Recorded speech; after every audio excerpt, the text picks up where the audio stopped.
Right, welcome to Drum.dog. This is our first product review video. We're here today at Orchard Recording Studios with our good friend James. Say hi, James. Hi. James has got a really nice collection of expensive microphones, but today we're not going to let him use any of them. We're only going to use this, the Yamaha EAD10. Now this is a bass drum trigger and a pair of stereo microphones in one box. Yep, and a module for all sorts of trickery. Let's get it open. We've never opened this, we've never used it, so we've just heard amazing things about it. So, further than seeing a couple videos online, I don't know much about these at all, other than from what I've seen they sound good. And that's much smaller than I thought it would be. Wow, that really is tiny, isn't it? So yeah, 2 condenser microphones. Wow. And a bass drum trigger, so it clips onto your hoop.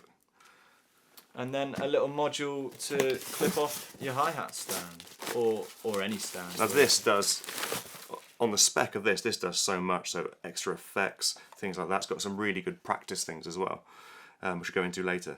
But yeah, there it is. So we've got a drum kit set up in the live room. We've got a Mapex Mars off the shop floor, and some lovely cymbals, and let's see what this makes of it. Oh, I'm excited for this. Okay, so we've set it up, and first thoughts, it was really easy to set up. Incredibly easy to get going, as simple as a power lead into the module and then 2 little jack leads from the trigger on the bass drum hoop here over to the module, but those 2 leads are actually loomed together, so you haven't got a mess of cables everywhere. They've thought it through pretty intelligently. Yeah. The one thing I would mention, if you are going to go and pick one up from a drum store somewhere, is buy a clamp as well. It doesn't come with one in the box, and to attach it to your hi-hat, you're going to need a clamp. We were lucky enough that James had one lying around in his studio hardware box. He has everything, doesn't he? Okay. So as soon as we had it turned on, it really was quite simple to get going. There's a headphone jack directly on the bottom, which you can't miss. The master volume straight away sends whatever noise you're getting through to some headphones. I think one thing that is a nice touch is that they've made this one knob here, the scene knob, different to all of the others, and that is the big one that you're going to want to pick out straight away, because that's swapping between what you would usually call your different kits on an electric setup, your different sound options, I guess, in this. I'm not even sure what to call them. It's the same kit, different sounds. But no, this interface is pretty simple. You've got your 2 main volumes up here, master volume, which does also control your headphone volume. An audio and click volume, there is an auxiliary audio input if you're playing to tracks from an iPhone or any other device. While you're on that, if you are on this device, if you are playing to an iPhone or to a track on there, yeah, and you want to keep in time, this will add a click. Without telling it the tempo, it will read it and put a click in time with your track. Also, if your track starts all in together, so there's no intro, yeah, it'll give you like 4 bars or 4 beats intro. That's pretty cool. It's amazing as a practice tool. Yeah, that's usually a nightmare. Yeah. Sorry, carry on. Okay, and then we're down to the 3 on the bottom, which I think are some of the coolest 3 after this scene knob here. So this is adjusting some parameters within each of these scenes. You've got a reverb volume, which there are a few different reverbs inside this, and each scene has a different reverb, but you can dial them up or down. And one other thing that's really nice about these, I don't know if you can see that, is these LEDs are 2-stage. So as you turn that, you've got that really nice increasing effect rather than clunking along fully to each one. The next one is effect. So each kit has an effect on it, from compressors to flanges to phasers, delay. I've heard all sorts, even just in the short time we've played with this. And the final one is trigger. Now, I know you can use this in conjunction with a snare drum trigger as well, but at the moment this is just adjusting the blend of the built-in bass drum trigger to the mics that's picking up the rest of the kit. And you really can hear the difference there between with and without the trigger. So just like an electric kit, not all of the should we say all of the presets have a real application for? Yeah, I mean, except for having fun. There's a few in there that I can see that straight away that are going to be useful, and there's a few in there that are just going to be more fun than anything else. Not that that's a bad thing. No, it's cool. Well, give us an example then. So we're going to play just through a few examples of some of your favourite presets. Quickly go through the kit, by the way. So this, like I said, it's a Mapex Mars. So that's a 6x Birch kit. We didn't want to put a really expensive kit down here for this. So it's a decent price kit, around that £500 mark. We've got a Black Panther sledgehammer snare drum and some lovely cymbals, which are yours, aren't they? Yes, this is my collection. I've got some Minor Byzants here, 15-inch dual hats, a 19-inch extra dry thin crash, and actually a Murat Dirrell 21 mosaic ride over here. So some quite nice, complex, dark and dry tones all over. Yeah, Evans G2s coated on the toms, and EMAD on the bass drum for those people who care about that kind of thing, and a HD dry on the snare drum. Cool. Let's see how it sounds. Thanks.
Okay, so you've had to play with EAD10.